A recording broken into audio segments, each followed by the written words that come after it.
নমস্কার, আমি বিভাস লাইফস্টাইলে আপনাদের সবাইকে স্বাগতম। আজ ভাবলাম আপনাদের সাথে আমার সারাদিনের ছোট ছোট কিছু মুহূর্ত শেয়ার করি। বেরিয়ে তো পড়লাম, তবে গন্তব্যস্থানে পৌঁছানোর আগে একবার পেট্রোল পাম্পে যেতে হবে।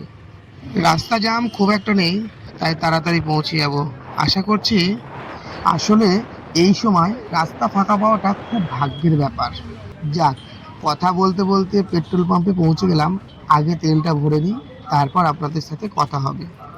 যাক, কথা বলতে বলতে একদম মেশিনের সামনে চলে এলাম। লম্বা সফরের আগে বাইকের পেটটা একটু ভরিয়ে নেওয়া দরকার, তাই না?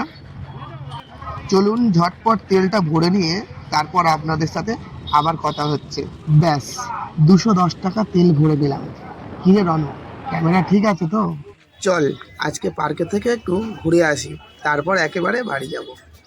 অবশেষে আমরা পার্কে পৌঁছে গেলাম। কিরে রণ, জায়গাটা একদম ফাটাফাটি, তাই না? অনেকদিন পর এখানে এসে মনটা একদম শান্ত হয়ে গেল। আপনারা দেখুন বন্ধুরা, আজ পার্কের ভেতরটা কি সুন্দর লাগছে। চারিদিকে সবুজ আর এই শান্ত পরিবেশ, সব মিলিয়ে মনটা ভরে গেল।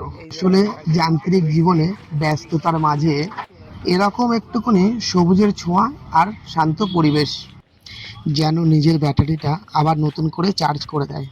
এবার আবার সেই শহরের ব্যস্ত রাস্তায় ফেরার পালা। পার্কের ওই নিস্তব্ধতা ছেড়ে আবার এই গাড়ির হরেন আর জ্যামের শব্দ।